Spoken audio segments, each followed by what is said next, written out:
You do have a lot of data in your packet regarding the EV charging stations located at the Brewers Lane parking lot.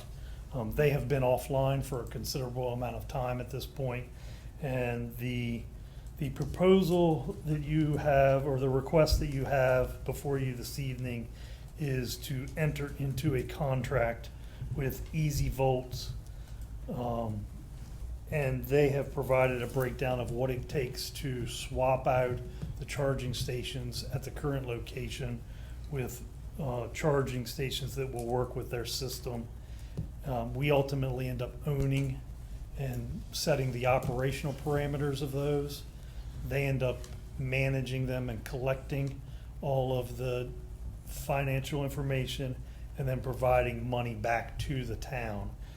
They have estimated, based on charges per day, what the return on the investment is. So for example, if there's as little as one charge in each of the spaces, it'll take 11 years to get a return on our investment.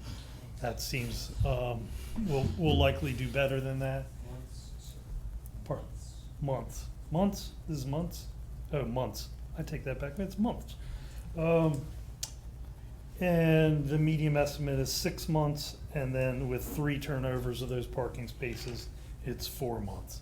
So it's actually a really great return on our investment, and we will get those 4 parking chargings back online. So this is a request for approval to enter into a contract with Easy Volts. You gotta be kidding me. Just a question, if the hardware or the material from them breaks down, are we responsible for it? Is it covered? How does that work? So we own the stations, so we would be responsible for the maintenance and repair of them. Gotcha. That's going to be an ongoing expense. The units that are there today are still functional, but they are nearing their end of useful life. I think even the commercial chargers that we see all through Easton have not the greatest lifespan. So. My question is, why are we doing this? What statistical data do we have to support it? Because it didn't work well when we did it initially. So why are we going back to a charging station unless you're going to tell me that it will impact the shopping district and this will help people come here? I mean, why are we getting involved in this endeavor when we have a lot of endeavors in this town that we could do, use our resources a little more wisely, in my opinion? We can certainly get you data on that. There are other municipalities that are entering this arena just from a parking standpoint. These are level 2 chargers, so they are not the fast charge. So the intention is someone who's using one of these spots is parking for an extended period of time to recharge their vehicle. They're going to be in Easton for a period of time while that occurs and using our shops and our restaurants. The Royal Farm has a charging section, so.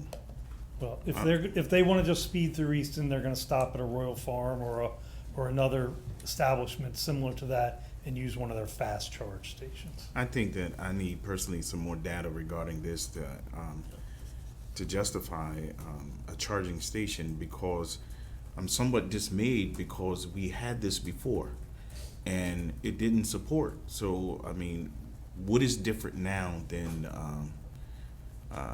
was before? The charging stations that we put in place before were free of charge. Sure. It was in the throes of COVID, and I'm not justifying that one way or the other, but they were free of charge, and what we saw was locals using them to charge their EV vehicles. So if I may expand on that just a little bit, as Mr. Richardson said, those were free of charge. These are an initial investment on our part with a ROI of 11 months on the conservative side. So it's not, it would be a revenue generator, where what we had in the past, and that is for the town, what we had in the past was not a revenue generator, as you know. Free is free. These are not free. This company ties their chargers into an application, which does come with this product, so that users can find this location while they're traveling through. The intent is for them to stay for a period of time while the vehicle charges. If you think about the space that we have now, at the moment, it is unused for anything other than dog park parking. So it is a space that we don't charge to park there. We get no revenue at all from it. At least this way, we would have a revenue return with a small initial investment. Who would be monitoring this for the town? That monitoring is included with the software. But what department in the town would be speaking directly to this entity regarding the charging station? What representative? It likely will come through the mayor and I's office. This is a contract, so we could farm that out to the Easton Police Department. They certainly do the monitoring of the parking throughout the town of Easton. We could certainly explore that. I'm not talking about that kind of monitoring. Scott right now deals with the parking in the town when it comes to parking. Who's going to do that? I mean, the police department don't have time to go monitor that parking space. So, if I may, so there's no monitoring to be done. The software monitors itself, the charging stations, to see if they're functioning properly. If it sees any problems upcoming, there's a notification through the vendor, and we can dispatch a person to check on that if we need to. So it's a no more than an email notification that there is an issue. The funding, we can monitor that if we choose to, and I suggest we will, and the money coming in will come in through the finance department. So if it breaks, if something breaks, this is what I'm talking about when I say monitoring. Not so much the money. If the pump breaks, what department is gonna be the agency that will help deal with that? Public Works. So we would likely engage with Easton Utilities in some capacity, given that it is an electrical device, and they have licensed electricians on staff. Again, that's a partnership that we'd have to continue to establish with Easton Utilities. But the company that is managing the operation of them would notify the town, and we would then work with someone like Easton Utilities Okay. to have those devices updated and corrected. Thank you, I appreciate it. You're welcome.